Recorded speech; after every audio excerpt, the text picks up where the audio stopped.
নমস্কার বন্ধুরা, তোমাদের সকলকে স্বাগত জানাই নিত্যানন্দ একাডেমিতে। তো আজকে তোমাদের জন্য আরও একটি 50 নম্বরের বাছাই করা প্রশ্নের মিক্সড মক টেস্ট নিয়ে চলে এসেছি। বাংলা এসএলএসটি সিলেবাসের প্রতিটি অংশ থেকেই এখানে প্রশ্ন দেওয়া রয়েছে। খুবই হেল্পফুল ক্লাস হতে চলেছে, তোমরা অবশ্যই ক্লাসটিকে শেষ পর্যন্ত দেখবে। আর যারা আমাদের আগের ক্লাসগুলি দেখোনি, তোমরা সেই ক্লাসগুলি অবশ্যই দেখে নেবে। সমস্ত বাংলা এসএলএসটির ক্লাসগুলি একটি প্লেলিস্টের মধ্যেই দেওয়া রয়েছে, আর সেই প্লেলিস্টের লিঙ্ক এই ভিডিওর ডেসক্রিপশন বক্সে তোমরা পেয়ে যাবে। তাহলে চলো আজকের ক্লাসটি শুরু করা যাক। চলো তাহলে চলে যায় প্রথম প্রশ্নে। প্রথম প্রশ্ন দেখো কি রয়েছে। প্রথম প্রশ্ন, মনসা মঙ্গল কাব্যধারার কবি বিজয় গুপ্তের কাব্যের নাম কি? মনসা পুরাণ, পদ্মা পুরাণ, মনসা বিজয় নাকি মনসা চরিত? প্রত্যেকে সঠিক উত্তর কমেন্ট করে জানাও। মনসা মঙ্গল কাব্যধারার কবি বিজয় গুপ্তের কাব্যের নাম কি? তো এই প্রশ্নের সঠিক উত্তরটি হয়ে যাবে পদ্মা পুরাণ। 2 নম্বর প্রশ্ন, চর্যাপদের রচনা করেছিলেন কে? হরপ্রসাদ শাস্ত্রী, সহজিয়া বৌদ্ধ সাধকগণ, নীলরতন সেন নাকি প্রবোধচন্দ্র বাগচি? কোনটি হবে সঠিক উত্তর? প্রত্যেকে সঠিক উত্তর কমেন্ট করে জানাও। তো এই প্রশ্নের সঠিক উত্তরটি হয়ে যাবে সহজিয়া বৌদ্ধ সাধকগণ। 3 নম্বর প্রশ্ন, চর্যাপদের সংস্কৃত টিকা কে লিখেছেন? হরপ্রসাদ শাস্ত্রী, কবিবন্ধু, মুনি দত্ত নাকি শ্রীধর দাস? প্রত্যেকে সঠিক উত্তর কমেন্ট করে জানাও। চর্যাপদের সংস্কৃত টিকা কে লিখেছেন? তো চর্যাপদের সংস্কৃত টিকাটি লিখেছেন মুনি দত্ত। 4 নম্বর প্রশ্ন, মধ্যযুগের বাংলা ভাষার আদি নিদর্শন কি? চর্যাপদ, অন্নদামঙ্গল কাব্য, বৈষ্ণব পদাবলী নাকি শ্রীকৃষ্ণ কীর্তন? প্রত্যেকে সঠিক উত্তর কমেন্ট করে জানাও। মধ্যযুগের বাংলা ভাষার আদি নিদর্শন কি? তো মধ্যযুগের বাংলা ভাষার আদি নিদর্শন হয়ে যাবে শ্রীকৃষ্ণ কীর্তন কাব্য। আর যদি বলা হতো প্রাচীন যুগের বাংলা ভাষার আদি নিদর্শন কি, তাহলে উত্তর হয়ে যেত চর্যাপদ। আর অন্ত মধ্যযুগের বাংলা ভাষার নিদর্শন হলো অন্নদামঙ্গল কাব্য। 5 নম্বর প্রশ্ন, গোবিন্দ দাসের শ্রেষ্ঠত্ব কোন পর্যায়ের পদ রচনায়? পূর্বরাগ, আক্ষেপানুরাগ, মাথুর নাকি অভিসার? প্রত্যেকে সঠিক উত্তর কমেন্ট করে জানাও। গোবিন্দ দাসের শ্রেষ্ঠত্ব কোন পর্যায়ের পদ রচনায়? তো এই প্রশ্নের সঠিক উত্তরটি হয়ে যাবে অভিসার। শ্রীকৃষ্ণ কীর্তন কাব্যের কোন খণ্ডে সর্বাধিক পদ পাওয়া যায়? জন্মখণ্ড, দানখণ্ড, হারখণ্ড নাকি বানখণ্ড? প্রত্যেকে সঠিক উত্তর কমেন্ট করে জানাও। শ্রীকৃষ্ণ কীর্তন কাব্যের কোন খণ্ডে সর্বাধিক পদ রয়েছে? তো এই প্রশ্নের সঠিক উত্তরটি হয়ে যাবে দানখণ্ডে। 7 নম্বর প্রশ্ন, ঘনরাম চক্রবর্তী কোন কাব্যধারার শ্রেষ্ঠ কবি? মনসামঙ্গল, চণ্ডীমঙ্গল, ধর্মমঙ্গল নাকি অন্নদামঙ্গল? তো ঘনরাম চক্রবর্তী হচ্ছে ধর্মমঙ্গল কাব্যধারার শ্রেষ্ঠ কবি। 8 নম্বর প্রশ্ন, মহাশ্বেতা দেবীর প্রথম উপন্যাসের নাম কি? অরণ্যের অধিকার, জাগরি, দিনের পারাবারে নাকি নটি? প্রত্যেকে সঠিক উত্তর কমেন্ট করে জানাও। মহাশ্বেতা দেবীর প্রথম উপন্যাসের নাম কি? তো মহাশ্বেতা দেবীর প্রথম উপন্যাসের নাম হয়ে যাবে নটি। 9 নম্বর প্রশ্ন, বিভূতিভূষণ বন্দ্যোপাধ্যায়ের আদর্শ হিন্দু হোটেল উপন্যাসের প্রকাশকাল কত? 1936, 1937, 1938 নাকি 1940? প্রত্যেকে সঠিক উত্তর কমেন্ট করে জানাও যে আদর্শ হিন্দু হোটেলের প্রকাশকাল কত। তো আদর্শ হিন্দু হোটেল উপন্যাসের প্রকাশকাল হচ্ছে 1940 খ্রিস্টাব্দ। 10 নম্বর প্রশ্ন, নির্ঝরের স্বপ্নভঙ্গ কবিতাটি রবীন্দ্রনাথের কোন কাব্যগ্রন্থের অন্তর্গত? সোনার তরী, কড়ি ও কোমল, মানসী নাকি প্রভাত সঙ্গীত? কোনটি হবে সঠিক উত্তর? প্রত্যেকে সঠিক উত্তর কমেন্ট করে জানাবে যে নির্ঝরের স্বপ্নভঙ্গ কবিতাটি রবীন্দ্রনাথের কোন কাব্যগ্রন্থের? তো নির্ঝরের স্বপ্নভঙ্গ কবিতাটি রবীন্দ্রনাথের প্রভাত সঙ্গীত। পরবর্তী প্রশ্ন, মরুশিখা কাব্যগ্রন্থের প্রথম কবিতার নাম কি? গঙ্গা স্তোত্র, শিব স্তোত্র, গাজন নাকি বহ্নি স্তুতি? প্রত্যেকে সঠিক উত্তর জানাও। মরুশিখা কাব্যগ্রন্থের প্রথম কবিতার নাম কি? তো মরুশিখা কাব্যগ্রন্থের প্রথম কবিতার নাম হচ্ছে শিব স্তোত্র। 12 নম্বর প্রশ্ন, কমলাকান্ত ভট্টাচার্যের পিতার নাম? রামকমল ভট্টাচার্য, মহেশ্বর ভট্টাচার্য, কৃষ্ণচন্দ্র ভট্টাচার্য নাকি রামপ্রসাদ ভট্টাচার্য? প্রত্যেকে সঠিক উত্তর জানাও। কমলাকান্ত ভট্টাচার্যের পিতার নাম কি?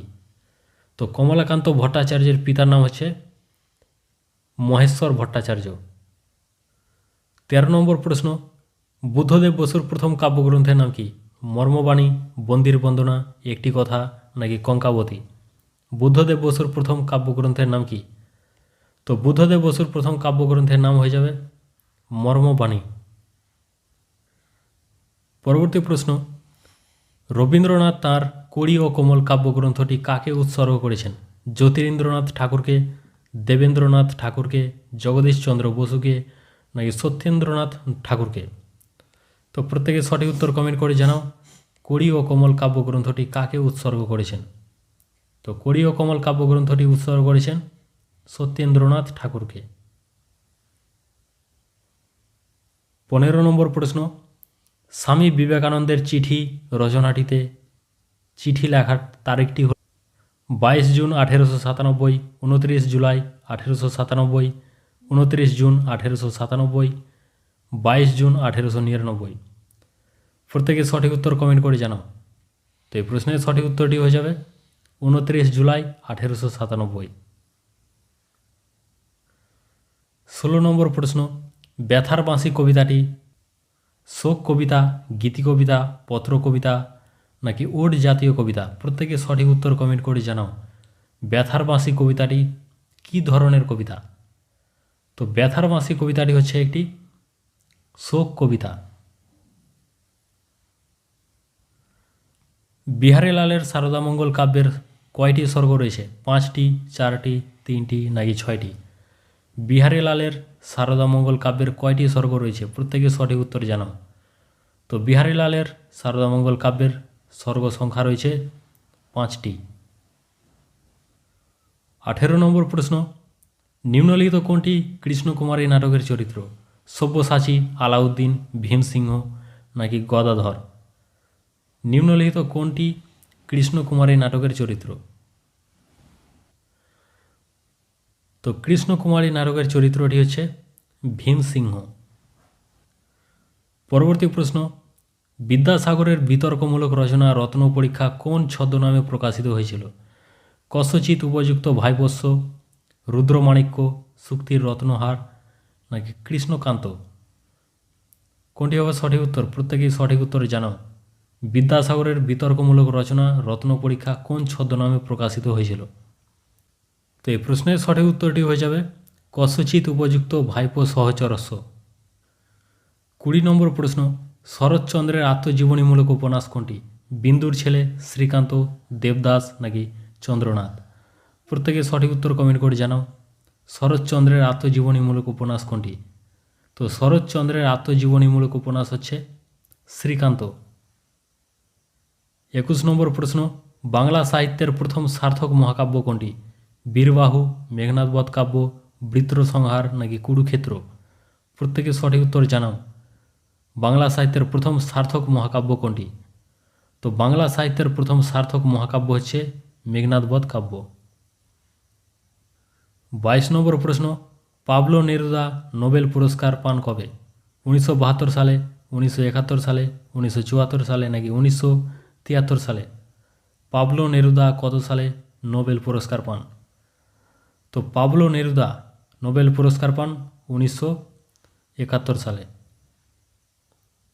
23 নম্বর প্রশ্ন, তারা আর স্বপ্ন দেখতে পারল না। তারা বলতে এখানে কাদের বোঝানো হয়েছে? নগরবাসী, দেবতারা, সৈনিকরা নাকি শিশুরা?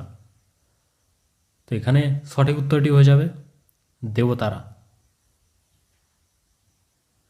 24 নম্বর প্রশ্ন, বাংলা সাহিত্যের প্রথম সার্থক ট্র্যাজেডি নাটক কোনটি?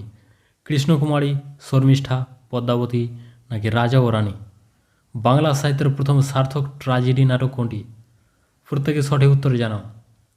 তো বাংলা সাহিত্যের প্রথম সার্থক ট্র্যাজেডি নাটক হচ্ছে কৃষ্ণকুমারী।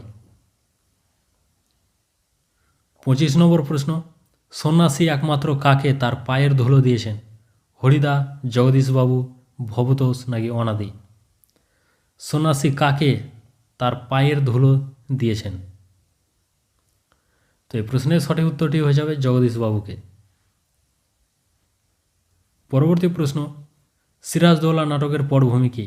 বক্সারের যুদ্ধ, পানিপথের যুদ্ধ, সিরাজ ও ইংরেজদের বিবাদ, সিরাজ ও ফরাসিদের বিবাদ। তো কোনটি হবে সঠিক উত্তর? সিরাজদৌল্লা নাটকের পটভূমি কী? তো সিরাজদৌল্লা নাটকের পটভূমি হচ্ছে সিরাজ এবং ইংরেজদের বিবাদ। 27 নম্বর প্রশ্ন, মধুসূদন দত্ত তাঁর বীরাঙ্গনা কাব্য রচনার ক্ষেত্রে কয়টি পত্র রচনার পরিকল্পনা করেছিলেন? 24টি, 23টি, 21টি নাকি 20টি? প্রত্যেকে সঠিক উত্তর কমেন্ট করে জানাও। মধুসূদন দত্ত তাঁর বীরাঙ্গনা কাব্য রচনার ক্ষেত্রে কয়টি পত্র রচনার পরিকল্পনা করেছিলেন? তো এই প্রশ্নের সঠিক উত্তরটি হয়ে যাবে 21টি, কিন্তু পত্র রচনা করতে পেরেছিলেন মাত্র 11টি। 28 নম্বর প্রশ্ন, যন্ত্রতন্ত্র যুগে কে প্রাকৃত বিজ্ঞান শিক্ষা দিতেন? অঘোরবাবু, সতীনাথ দত্ত, নীলকমল ঘোষাল নাকি বিষ্ণুপদ ভট্টাচার্য? তো এই প্রশ্নের সঠিক উত্তরটি হয়ে যাবে সতীনাথ দত্ত। 29 নম্বর প্রশ্ন, গোবিন্দ দাসকে দ্বিতীয় বিদ্যাপতি কে বলেছিলেন? রঘুনাথ দাস, বল্লভ দাস, রূপ গোস্বামী নাকি রঘুনাথ ভট্ট? গোবিন্দ দাসকে দ্বিতীয় বিদ্যাপতি কে বলেছিলেন? তো গোবিন্দ দাসকে দ্বিতীয় বিদ্যাপতি বলেছিলেন Vallabh Das.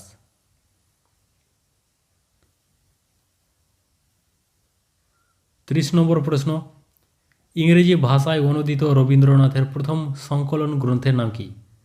The king and the queen, song offerings, the trial নাকি রেড ওলিয়েন্ডার্স? তো কোনটি হবে সঠিক উত্তর? প্রত্যেকে সঠিক উত্তর জানাও। তো ইংরেজি ভাষায় অনুদিত রবীন্দ্রনাথের প্রথম সংকলন গ্রন্থের নাম হচ্ছে সং অফারিংস। সং অফারিংস কি? গীতাঞ্জলির ইংরেজি অনুবাদ। চলো পরবর্তী প্রশ্নে। 31 নম্বর প্রশ্ন, নিম্নলিখিত কোনটি বিদ্যাপতি রচিত কাব্য? কীর্তিলতা, সঙ্গীত মাধব, হরিভক্তি বিলাস নাকি বৈষ্ণব তোষণী? কোনটি বিদ্যাপতির রচিত কাব্য? তো এই প্রশ্নের সঠিক উত্তরটি হয়ে যাবে কীর্তিলতা। 32 নম্বর প্রশ্ন, বিষ্ণুদের ছদ্মনাম কি? কালপেঁচা, কালকুট, শ্যামল রায় নাকি বিপ্রতীপ গুপ্ত? বিষ্ণুদের ছদ্মনাম কি? তো বিষ্ণুদের ছদ্মনাম হচ্ছে শ্যামল রায়। 33 নম্বর প্রশ্ন, বন্দির বন্দনা কাব্যগ্রন্থের প্রকাশকাল কত? 1930, 1932, 1933 নাকি 1937? তো বুদ্ধদেব বসুর বন্দির বন্দনা কাব্যগ্রন্থের প্রকাশকাল হচ্ছে 1930 খ্রিস্টাব্দ।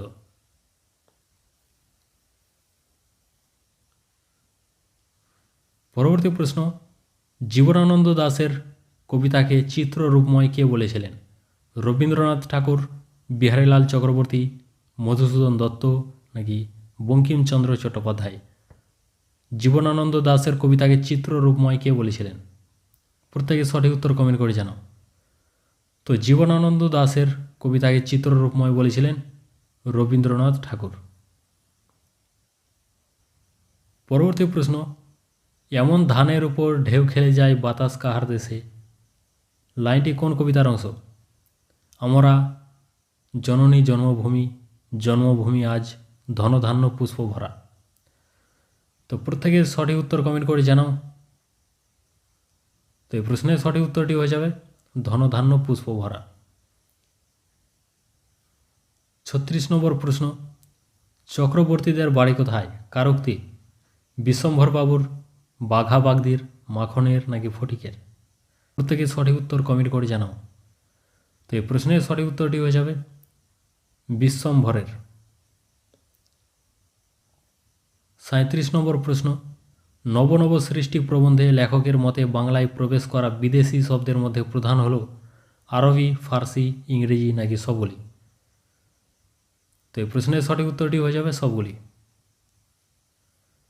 নব নব সৃষ্টি প্রবন্ধে লেখকের মতে বাংলায় প্রবেশ করা বিদেশি শব্দের মধ্যে প্রধান রয়েছে আরবি, ফার্সি এবং ইংরেজি। পরবর্তী প্রশ্ন, রবীন্দ্রনাথের যোগাযোগ উপন্যাসটি ওড়িয়া ভাষায় কে অনুবাদ করেছেন? গোপীনাথ মহাতি, বিজয় তেন্ডুলকর, ভানুভক্ত নাকি অমৃতা প্রীতম? রবীন্দ্রনাথের যোগাযোগ উপন্যাসটি ওড়িয়া ভাষায় কে অনুবাদ করেছেন? তো এই প্রশ্নের সঠিক উত্তরটি হয়ে যাবে গোপীনাথ মহান্তি। 39 নম্বর প্রশ্ন, ল্যাংস্টন হিউজের আত্মজীবনীর নাম কি? The Negro speaks, the way of white fox, the big sea, the best of simple. কোনটি হবে সঠিক উত্তর? প্রত্যেকে সঠিক উত্তর কমেন্ট করে জানাও। ল্যাংস্টন হিউজের আত্মজীবনীর নাম কি? তো ল্যাংস্টন হিউজের আত্মজীবনীর নাম হচ্ছে দ্য বিগ সি। 40 নম্বর প্রশ্ন, কেষ্ট ও কাদম্বিনী শরৎচন্দ্র চট্টোপাধ্যায়ের কোন ছোট গল্পের চরিত্র? হরিলক্ষ্মী, মামলার ফল, মেজ দিদি, বিন্দুর ছেলে। কেষ্ট ও কাদম্বিনী শরৎচন্দ্র চট্টোপাধ্যায়ের কোন ছোট গল্পের চরিত্র? প্রত্যেকে সঠিক উত্তর জানাও। তো কেষ্ট ও কাদম্বিনী হচ্ছে শরৎচন্দ্র চট্টোপাধ্যায়ের মেজ দিদি ছোট গল্পের চরিত্র। অতিশয় বুদ্ধিমান লোক, এখানে অতিশয় হলো ক্রিয়া বিশেষণ, বিশেষের বিশেষণ, বিশেষণের বিশেষণ নাকি সর্বনামের বিশেষণ? তো অতিশয় এটি হচ্ছে বিশেষণের বিশেষণ। বুদ্ধিমান এটি হচ্ছে একটি বিশেষণ পদ, এটিকেও আবার বিশেষিত করেছে কি অতিশয়, তাই অতিশয় হচ্ছে একটি বিশেষণের বিশেষণ।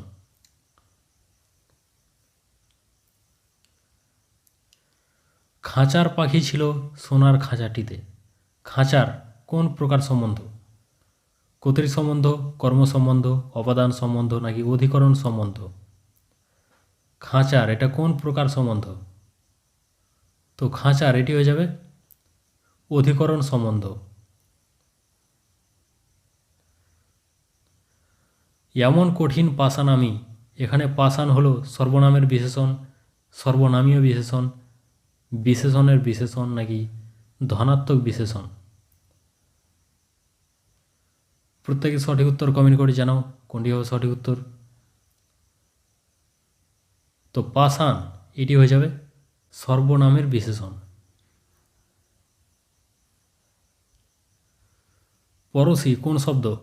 তৎসম শব্দ, তদ্ভব শব্দ, অর্ধ তৎসম শব্দ নাকি দেশি শব্দ? তো পরশী এটি হয়ে যাবে তদ্ভব শব্দ। পরবর্তী প্রশ্ন, বিড়াল থেকে হয়েছে বেড়াল, এটিতে কোন প্রকার স্বরসঙ্গতির নিয়ম কাজ করেছে? প্রগত স্বরসঙ্গতি, পরাগত স্বরসঙ্গতি, মধ্যগত স্বরসঙ্গতি নাকি অনন্য স্বরসঙ্গতি? তো বিড়াল থেকে হয়েছে বেড়াল, এটি হচ্ছে পরাগত স্বরসঙ্গতির উদাহরণ। যখন পূর্ববর্তী স্বরধ্বনির প্রভাবে পরবর্তী স্বরধ্বনি পরিবর্তিত হয় সেটা হয় প্রগত স্বরসঙ্গতি, আর যখন পরবর্তী স্বরধ্বনির প্রভাবে পূর্ববর্তী স্বরধ্বনির পরিবর্তন হয় সেটা হচ্ছে পরাগত স্বরসঙ্গতি। এখানে দেখো পরবর্তী স্বরধ্বনি আয়ের প্রভাবে পূর্ববর্তী স্বরধ্বনি ই কিসে পরিণত হয়েছে? এতে পরিণত হয়েছে। পাড়া গাঁয়ে এখনও কিছু কিছু ঘানি সরষে ভাঙে বইকি, ঘানি হলো ব্যতিহারকর্তা, সাধনকর্তা, বাক্যাংশকর্তা নাকি উপবাক্যকর্তা? তো ঘানি এখানে হয়ে যাবে সাধনকর্তা। যখন কোনো উপকরণকে কর্তা হিসেবে ব্যবহার করা হয় সেটা হয় সাধনকর্তা। 47 নম্বর প্রশ্ন, গতায়েত কোন সমাস? কর্মধারয় সমাস, দ্বন্দ্ব সমাস, দ্বিগু সমাস নাকি তৎপুরুষ সমাস? গতায়াত কোন সমাস? তো গতায়াত এটি হয়ে যাবে দ্বন্দ্ব সমাস। গত এবং আয়াত এটি হচ্ছে ব্যাসবাক্য। 48 নম্বর প্রশ্ন, অশ্রুপূর্ণ নয়নে তাহার পরিচয় দিলেন, নয়নে কোন প্রকার কারক? কর্তৃকারক, কর্মকারক, করণকারক নাকি অপাদানকারক? কোনটি হবে সঠিক উত্তর? প্রত্যেকে সঠিক উত্তর কমেন্ট করে জানাও। নয়নে কোন প্রকার কারক? তো নয়নে এটি হয়ে যাবে করণকারক। অশ্রুপূর্ণ নয়নে অর্থাৎ অশ্রুপূর্ণ নয়নের দ্বারা তাহার পরিচয় দিলেন। পরবর্তী প্রশ্ন, ছেলেটি কি ঘুমি না ঘুমালো? এ বাক্যে ঘুমি হলো কোন প্রকার কর্ম? কর্মের বিপসা মুখ্য কর্ম, সমধাতুজ কর্ম নাকি অনুক্ত কর্ম? তো ঘুমি এটি হয়ে যাবে সমধাতুজ কর্ম। যখন ক্রিয়াপদ এবং কর্মপদ উভয় যদি একটি ধাতু থেকে গঠিত হয় সেটাই হয় সমধাতুজ কর্ম। 50 নম্বর প্রশ্ন, নিষ্প্রভ হলো যে সন্ধির উদাহরণ? স্বরসন্ধি, ব্যঞ্জন সন্ধি, বিসর্গ সন্ধি নাকি নিপাতনে সিদ্ধ সন্ধি? তো নিষ্প্রভ এটি হয়ে যাবে বিসর্গ সন্ধির উদাহরণ। তো নিষ্প্রভ এর সন্ধি বিচ্ছেদ কী হয়ে যাবে? নি যোগ প্রভ। তো আজকের 50 নম্বরের মিক্সড মক টেস্ট এখানে শেষ হচ্ছে। আজকের এই 50টি প্রশ্নের মধ্যে তোমরা কতগুলি প্রশ্নের উত্তর সঠিকভাবে নিজে থেকে দিতে পারলে সেটি অবশ্যই কমেন্ট করে জানাও। আর মক টেস্ট ভালো লাগলে অবশ্যই একটি লাইক করে দিও।